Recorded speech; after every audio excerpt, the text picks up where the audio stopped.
Mechanized warfare, Hitler unleashed his blitzkrieg. This is the story of a man who escaped from war but built an empire from nothing.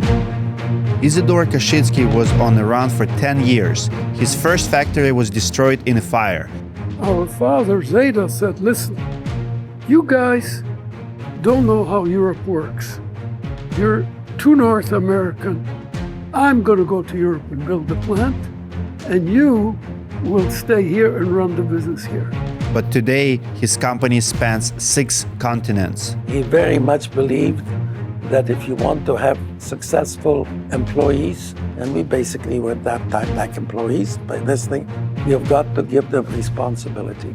Today's story is as dramatic as it gets in the world of roofing. It's a story of war and tragedy, of resilience and success, of business and family. This is the story of IKO and its founder, Isidor Koschitsky. Isidor's journey began in Poland, where he was born in 1905. At 17, he started working for his father's roofing and manufacturing business. Over the next 20 years, they worked hard to make it successful. By 1939, their roofing manufacturing business grew from number 60 in Poland to number 2 in Poland, but also in 1939, things in Europe got a little bit crazy, especially for Jewish families. The beginning of World War II changed everything. September 1st, 1939, the weather perfect for mechanized warfare, Hitler unleashed his blitzkrieg.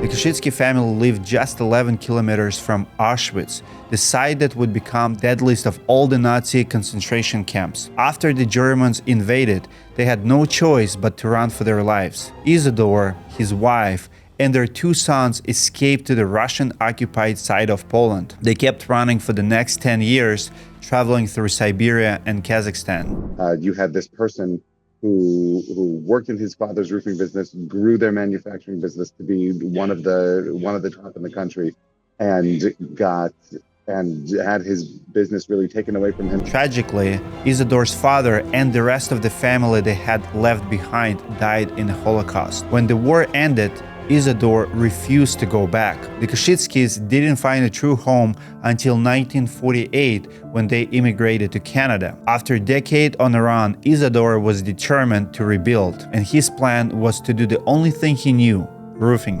Isidor's first venture in Canada did not last long. After he separated from his business partner, Isidor vowed that his wife, Golda, would be his only partner from now on. Together, they started IKO in 1951. When we refer to the founders, we should include always our mother, because she was running all the books and looking after paying all the invoices.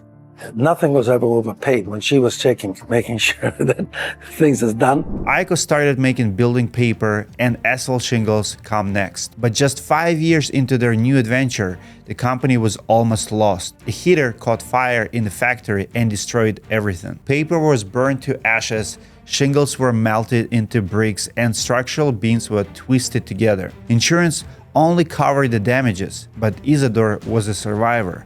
He was determined to rebuild again. So here you have someone whose life is being defined by the fact that he was a survivor. Him and his family were able to survive the war intact with his wife and his 2 sons. And he came to the new country in order to build up a new life for himself. Certainly had some challenges at the beginning. Before long, they were growing again. Over the next 2 decades, IKO became a dominant force in Canada. In 1959, they built the second plant in Ontario, and by the late 1960s, both Isidor's sons were helping run the company from Calgary and Toronto. At the age of 67, Isidor was ready for a new adventure across the Atlantic. Our father Zeta said, listen, you guys don't know how Europe works. You're too North American. I'm going to go to Europe and build the plant, and you will stay here and run the business here. In 1972, IKO added their first European location in Belgium. While Isidor ran the company abroad, his sons took care of the things back home. They added a third Canadian plant in 1976, and in 1979, IKO entered the US market through acquisition. The first American factories opened in Delaware, Illinois, and Ohio in 1981. In 1990, one of Isidor's grandsons moved to Europe to work with him. Isidor trained him to take over before he passed away in 1994. Today, IKO operates over 30 plants around the world. It's a global force, but the company is still family-owned. Isidor's grandson, David, is the CEO.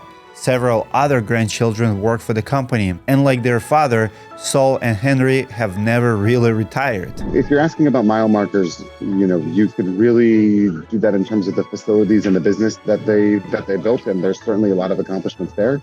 But if you look at our founder and his two sons, who are in their late 80s right now and are still very active in the business, the way that they will answer you is that their greatest success is the people that they work with.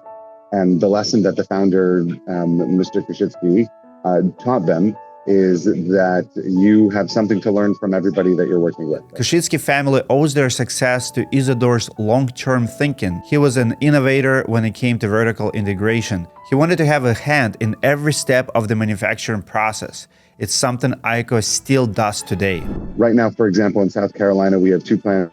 One that is making glass fibers, and then another one that's going to take those glass fibers and to turn it into fiberglass mat, right? Those raw materials, that's the key raw material when you're making shingles. We like to control as much of that process as possible. We don't control all of it, but if we can control as much of that process as possible, then we're going to be in a better position to serve our customers. And that was part of his vision. He calls that vertical integration, and that's a direct legacy of our founder. In recent years, IKO has restored two big parts of Isidor's legacy. The very first plants in Calgary and Brampton are still operational after some major upgrades. We are always looking forward, but it's important for us to remember where we came from and honor the past and honor the legacy of the individuals, both Isidor and Golda Koschitsky, who dedicated their post-war lives to building and growing this company, employing tens of thousands of people along the way, and helping to give the world really the most basic need, which is to put a roof over people's heads. And as we, with the help of God, continue to grow at the pace that we have been, it's our commitment not to forget what they gave to us and what vision that they had for our success.